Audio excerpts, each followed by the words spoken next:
resolution must be understood against two larger contexts. First, the company's bankruptcy, and second, as I've referenced, the Department of Justice's overarching work addressing the opioids crisis. We'll take the first one first, the bankruptcy. The company's bankruptcy in the Southern District of New York involves many creditors, from some private creditors to federal, state, government, and local creditors. In general, the creditors are aiming to ensure that nearly all of the proceeds of the bankruptcy go to opioid abatement programs, and the Department of Justice generally supports that goal.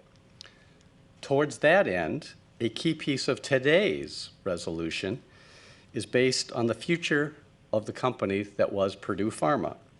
The agreed resolution, if approved by the court, will require that the company be dissolved and no longer exist in its present form.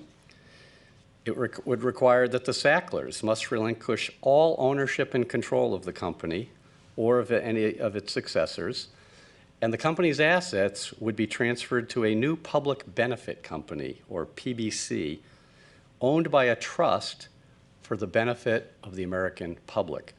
The PBC would be charged with providing its medicines in a manner as safe and possible, without diversions, while providing millions of doses of medicines to treat opioids addiction and to reverse overdoses, and otherwise taking into account long-term public health interests.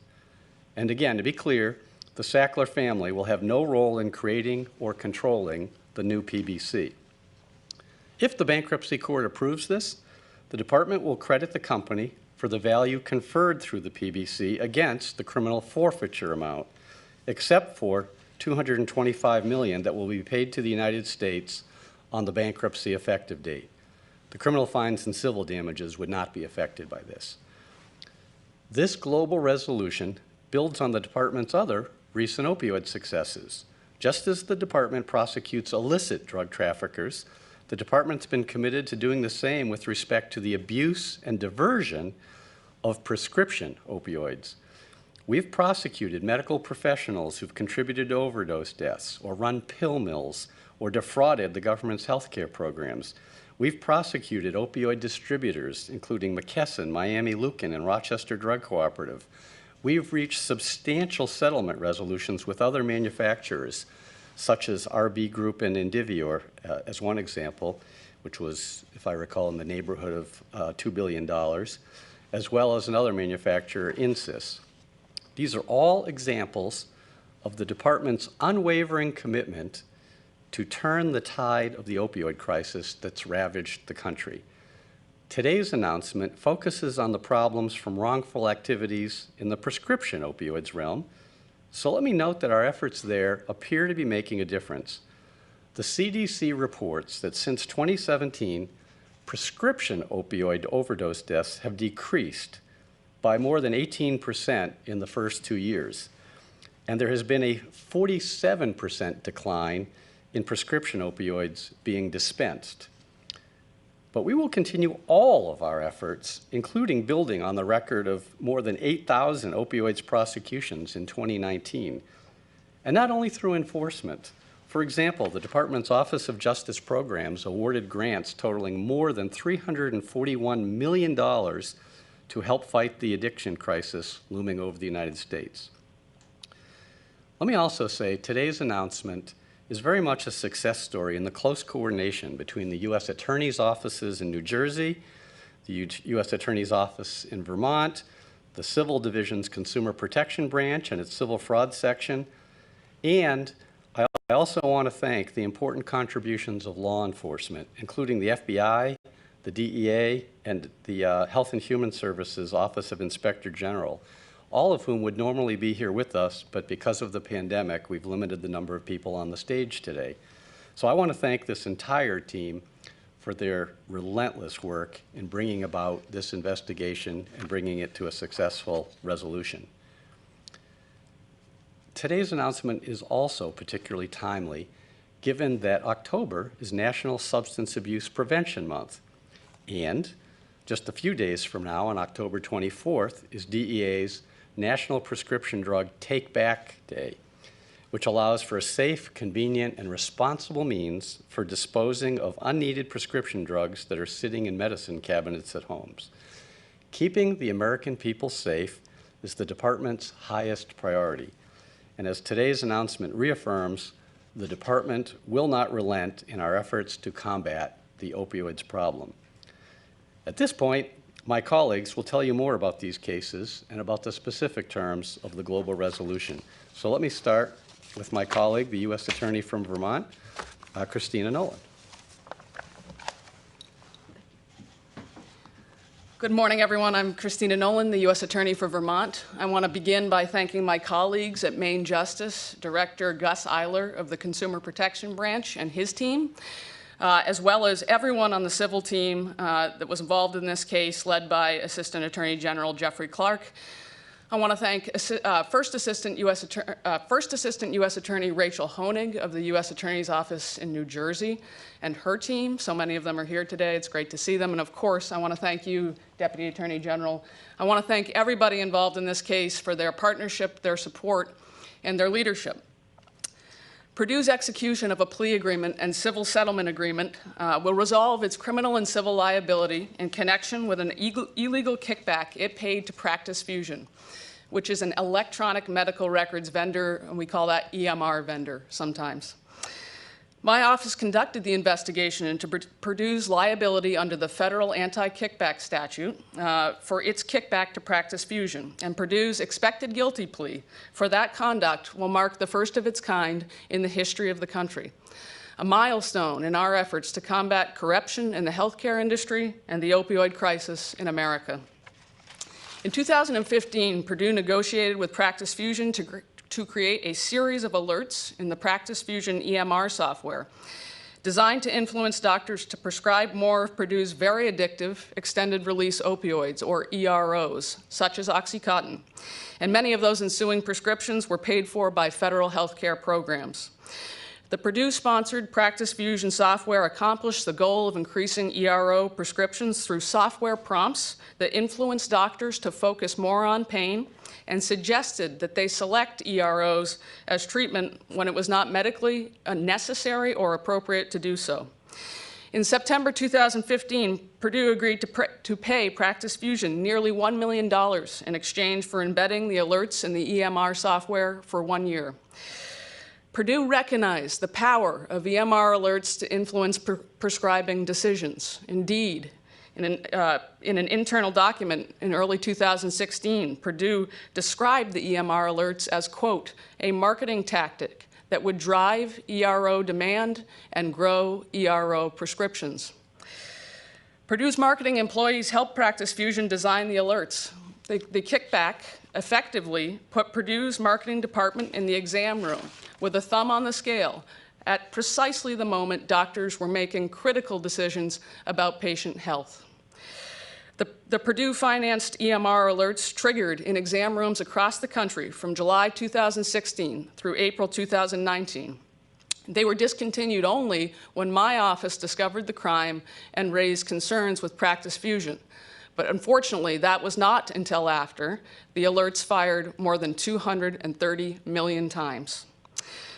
The unlawful dangerous scheme put profits over people by seeking to increase scripts for addictive EROs, even when they were not medically appropriate and at the height of the U.S. opioid crisis.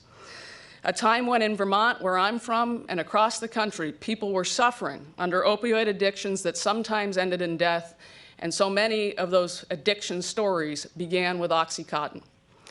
It is wrong, and we hope that Purdue's guilty plea will send a message that the Department of Justice will not allow Big Pharma and Big Tech to engage in illegal conduct that corrupts the doctor-patient relationship. Lastly, and briefly, I want to recognize those who did the hard, groundbreaking work in the Vermont investigation.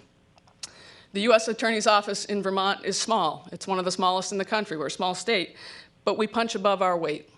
And I'd like to thank the Vermont team, led by Assistant U.S. Attorneys Owen Foster and Michael Drescher.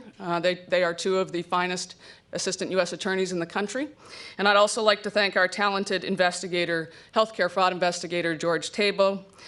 Lastly, thanks to our outstanding federal law enforcement partners, the FBI and Health and Human Services Office of the Inspector General. They did tremendous work on behalf of the public, and I'm proud of and thankful for their partnership. Thank you.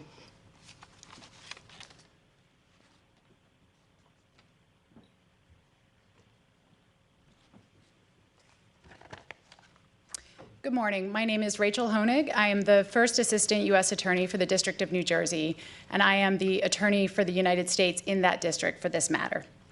My office and the Consumer Protection Branch of the Civil Division of the Department of Justice led the the criminal investigation into Purdue for its conduct in marketing and selling opioids to healthcare providers who it had good reason to believe were diverting them to abusers. My office also worked jointly on the civil investigation conducted by the fraud section of the Civil Division, and AAG Clark will address that component of the case a little bit later in his remarks. Our criminal investigation in this case revealed that Purdue placed profits over public safety in three major respects. First, Purdue marketed and sold addictive and dangerous opioids, including OxyContin, to healthcare providers that it had good reason to believe were diverting them. And it made misrepresentations to the DEA about the effectiveness of its program to detect and prevent such diversion.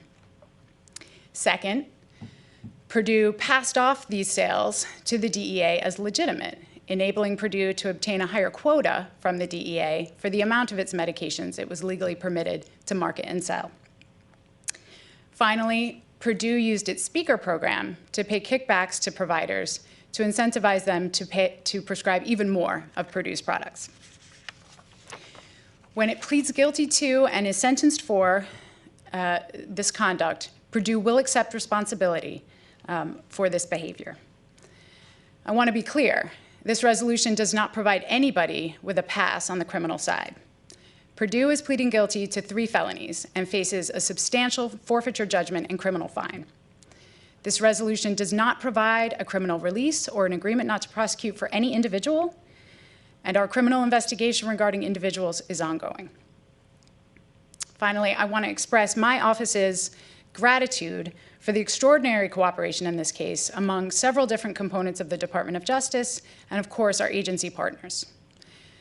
My office has been working hand in hand in this case with Director Eiler's team at Consumer Protection, consisting of Gabe Scanapico, Kara Traster, Marianne McGuire, Rachel Barron, Michael Collier, and Hillary Perkins. And we're very thankful for their partnership, and particularly that of their director, Gus Eiler. U.S. Attorney Nolan's team, the Civil Division team, and our colleagues in the Deputy Attorney General's office, including Associate Deputy Attorney General Amanda Liscombe, have been tremendous partners to us throughout this process as well. And U.S. Attorney Steve Cox's leadership and guidance in this matter was invaluable. Our agency partners, as U.S. Attorney Nolan mentioned, have been with us every step of the way, and that includes the FBI, HHS, HHS-OIG, and the DEA. And we expect that they will continue to do so as the investigation continues. I thank them for their partnership and their support. And finally, I want to recognize my own team, who worked incredibly hard to bring this resolution to this stage. On the criminal side, that includes Deputy Chief of the Criminal Division, Nicholas Grippo, Opioids Chief Melissa Wangenheim, and Assistant U.S. Attorneys Steve Furketic and Sean Sherman. On the civil side, it includes our healthcare fraud Chief Lee Cortez and Assistant U.S. Attorneys Nicole Mastropieri and Mariu Cedeno. This was a huge team effort across the board, and I want to thank everyone and congratulate them for their hard work. Thanks very much.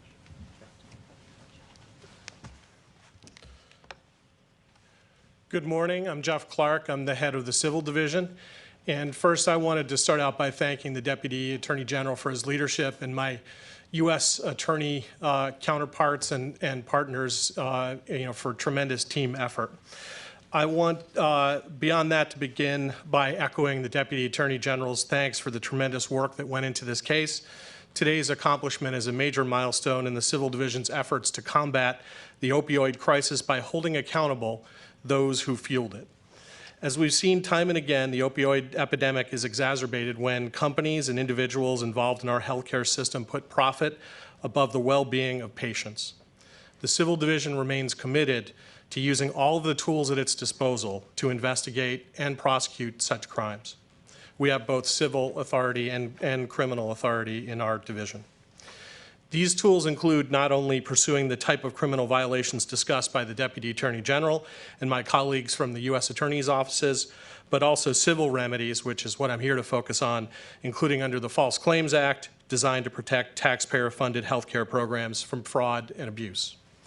The civil resolution announced today with Purdue resolves allegations that the company violated the False Claims Act by engaging in an aggressive marketing campaign that caused providers to prescribe opioids for medically unnecessary uses that were paid for by the federal health care programs and system. This civil resolution that we announced today with the United States provides the United States with a general unsecured bankruptcy claim in the amount of $2.8 billion as part of the overall $8.3 billion resolution announced today with Purdue. Separately, as has been noted, the department has reached a $225 million civil settlement with the Sackler family, which owns Purdue through various trusts to resolve their role in Purdue's marketing activities. Today's resolution should serve as a reminder to the pharmaceutical industry that the department is very serious about its commitment to combating healthcare fraud, particularly as it relates to the misuse and abuse of opioids. The department will continue to work closely with its federal, state, and local partners to safeguard the integrity of government healthcare programs and to combat the ongoing opioid crisis. Finally, I want to thank all of the public servants, attorneys, investigators, and support staff from the Civil Division's Commercial Litigation Branch and Consumer Protection Branch, the United States Attorney's offices on the dais here today, the Federal Bureau of Investigation, the Department of Health and Human Services, the Defense Health Agency, and the Office of Personnel Management, who worked tirelessly on these matters to achieve these tremendous results. And I'd like to give a special shout out to the efforts of my two deputies, Dan Fife and Michael Granston. Thank you.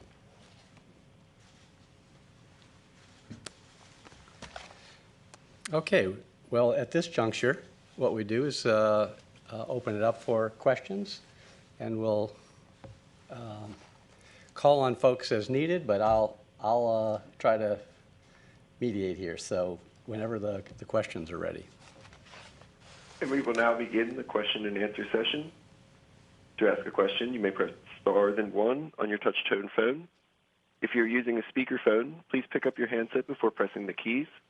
To withdraw your question, please press star then 2. We kindly ask that you please limit yourself to 1 question. And at this time, we'll pause momentarily to assemble the roster.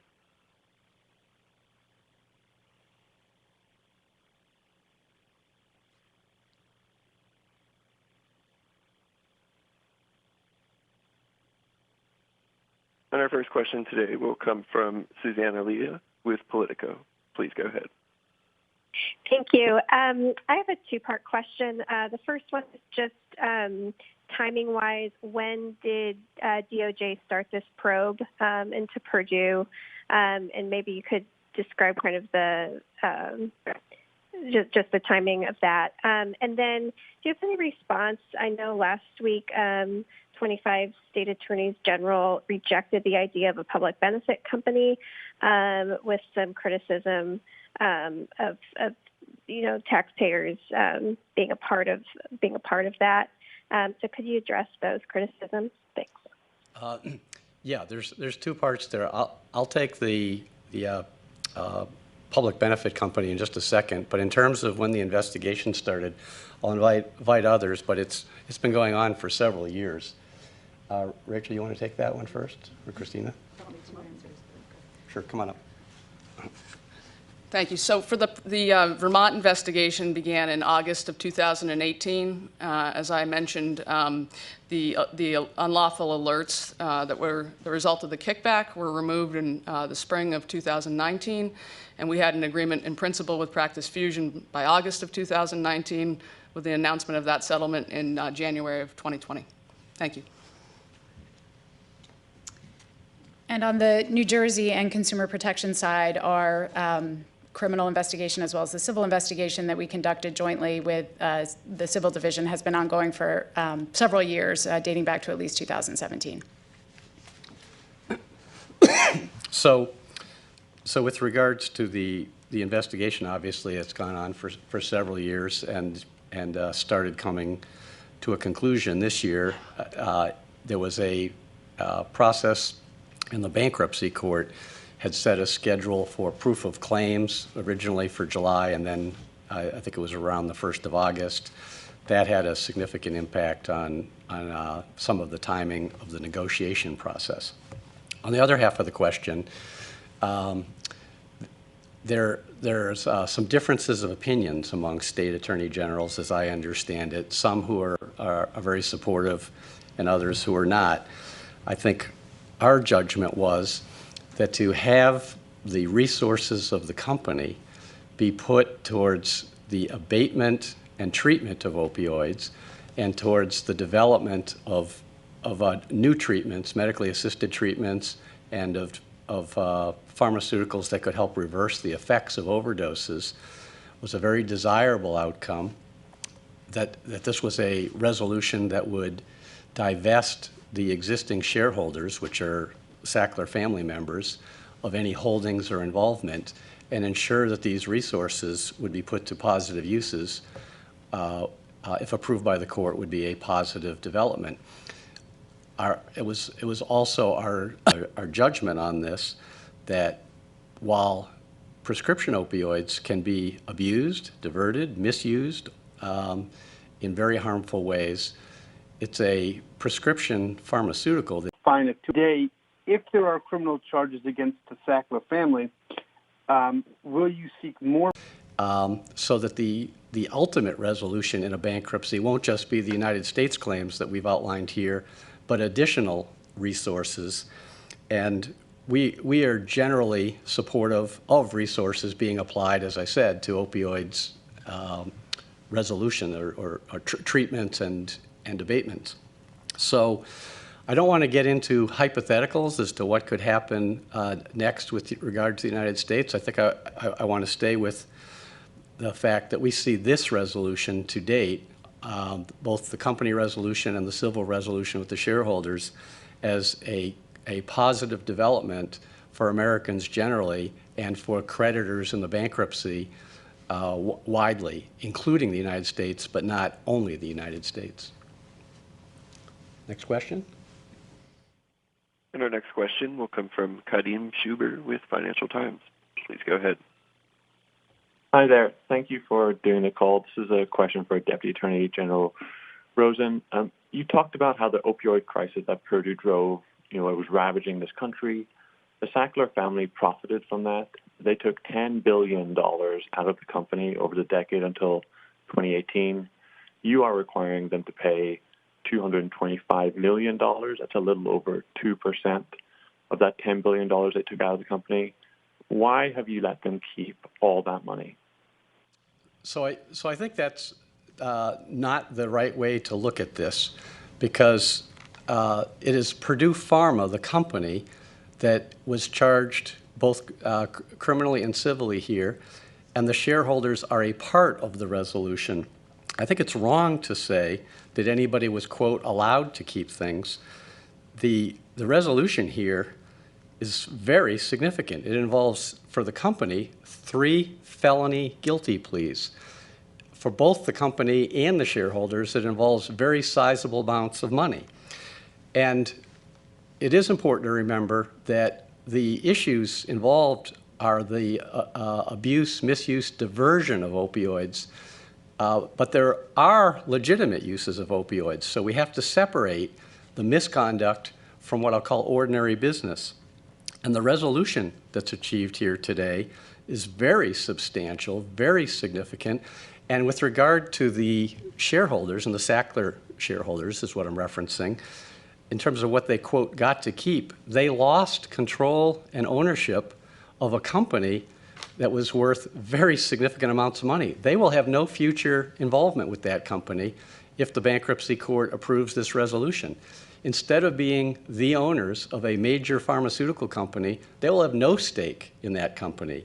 Instead, it will be a public benefits company with no continuing participation or involvement by them. So I think some of the premises may be an erroneous way to look about it, because both the company and the shareholders are paying a very steep price for what occurred here. Next question. And our next question will come from Jeff Vele with Bloomberg News. Please go ahead. Good morning. I wanted to ask Deputy AG Rosen why you guys decided not to pursue criminal charges against any members of the family. The civil settlement is just that, a civil settlement. This was, in part, a criminal investigation. So I guess the question is, why did you guys not decide to proceed with, criminal prosecution of some of the members of the Sackler family that are, involved deeply in the operations of the company?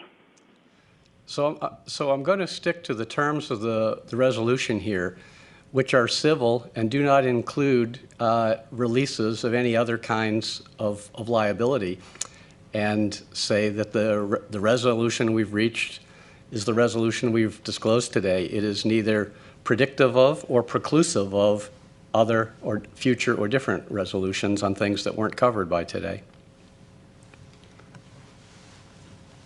Jeff Clark will...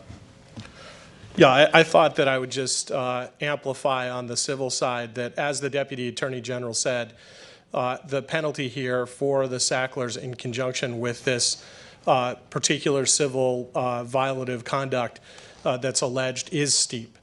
We're talking basically about running an illegal marketing scheme, and in light of that illegal marketing scheme, which was called Evolve to Excellence, or E2E, they had that fancy name for it, but it was chicanery nonetheless. This is a very substantial penalty for that conduct.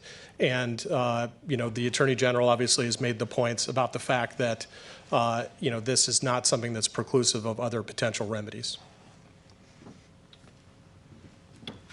We in all cases proceed on the basis of the facts as the investigation reveals them and the proper application of the law. And that's the basis for how we proceed. Next question.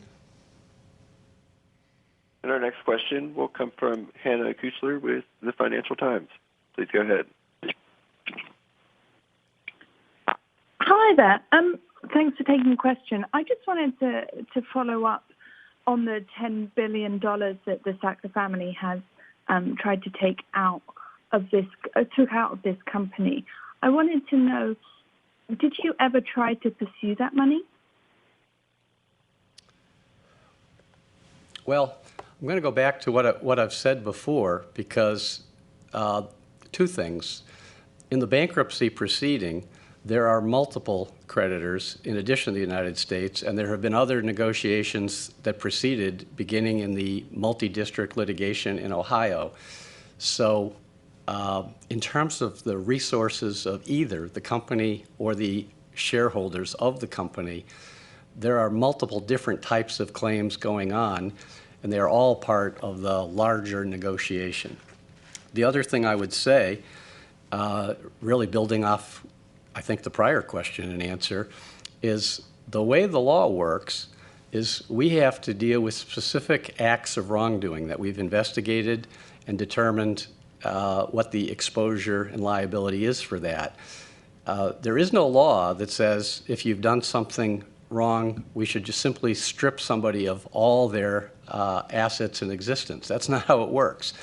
It has to be that we are looking at specific acts of wrongdoing, civilly or criminally, and then having a proportionate response to what the role of those acts is. And it's in that context that we've reached the resolutions that we have. And I think by any measure, a resolution of the company that involves criminal and civil resolutions in excess of $8 billion, that involves the felony guilty pleas, that involves contributions, financial contributions from the shareholders on the civil side, and that involves divesting the shareholders of any ownership or future involvement with the company that they had owned for many years. Those are extremely significant and serious measures, but they are part of this resolution as proposed to the court. Next question. And, sir, at this time, I'm seeing no further questions. Okay, well then we'll thank everybody, and I understand that some of our folks here will be available for some additional background to the extent that's helpful. Thanks very much. And ladies and gentlemen, this concludes the formal press conference, but we remind participants to please stay on the line for the backgrounder. And once again, if you would like to enter the queue, we just kindly ask that you please press star then 1. If you would like to remove yourself from queue, you may press star then 2.